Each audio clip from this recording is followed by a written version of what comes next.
Once 27க்கு அப்புறம் லைஃப்ல சந்தோஷமா இருக்கிறதுக்கான தருணங்கள் கம்மியாயிட்டே வரும். நீங்க நல்லா பாத்தீங்கன்னா லைஃப் பலார்னு ஒரு 2-3 அறை விழும். ஓகேங்களா, பட்னு ரியாலிட்டி என்னன்றது தெரியும். அதுக்கு முன்னாடி ட்ரீம் தான்.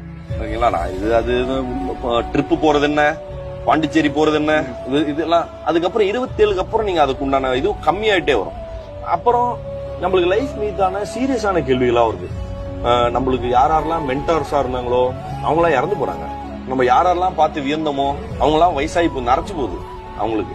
சோ லைஃப் வந்து இப்போ நம்மளும் கிட்டத்தட்ட அதுக்குண்டான இடத்துக்குள்ள போறோமோ அப்படிங்கிற கேள்வி இருக்கு. நான் ஹிமாச்சல் போயிருந்தேன் ரொம்ப முன்னாடி. யூகோஸ்லாவியால இருந்து வந்திருந்தாங்க. ஓகேவா, அவங்க ஏதோ என்கிட்ட வழி கேட்டாங்க. நானும் புதுசுதாங்க, எனக்கு தெரியாதுன்னு அப்படியே பேச ஆரம்பிச்சு காபி சாப்பிட போயிட்டோம். சமயம் ஒண்ணு சொன்னாங்க தெளிவா, நாங்க வந்து இந்த சொத்து சேர்க்கறது, வீடு வாங்குறது அதெல்லாம் கிடையாது, வாடகை வீட்டுல தான் இருக்கிறோம். எங்களுடைய எய்ம் என்னன்னா, ஒரு வருஷம் பயமா வச்சாங்களாம், அப்புறம் அவங்க ஹஸ்பண்ட் ஃப்ரெண்டு ஊரா சுத்துவாங்களாம். இப்போ அவங்க வாழ்றது வாழ்க்கையா, நம்ம இதெல்லாம் ஒரு வாழ்க்கையாடா அப்படி சொல்லிட்டு நம்ம கேட்க தோணும்ல. அப்படி கிடையவே கிடையாதுன்னு நினைக்கிறேன். இப்ப நம்ம சொசைட்டல் பிரஷர் நம்மளுக்கு என்ன சொல்லுதுன்னா, 27 வயசுக்குள்ள கல்யாணம் பண்று, குழந்தை பெத்துரு, வீடு வாங்கிடு, கார் வாங்கிடு, அப்புறம் உங்க லைஃப் செட்டில்டு, அப்புறம் நீங்க நிம்மதியா இருந்துருவீங்கன்னு நம்மளா ஒரு இது போட்டு யூஃபோரியா வளர்த்துக்கிறோம். இந்த ஏஜ் குரூப்புக்குள்ள இந்த டாஸ்க் எல்லாம் கம்ப்ளீட் பண்ணாதவன் இருக்கான்ல, அவனை கில்ட் ஆக்குறதுக்கு மட்டும்தான் வரும். மற்றபடி இப்ப சரிடா நான் பண்ணலடா, நீ சந்தோஷமா இருக்கேன்னு கேட்டா அவனுக்கு பதில் தெரியாது.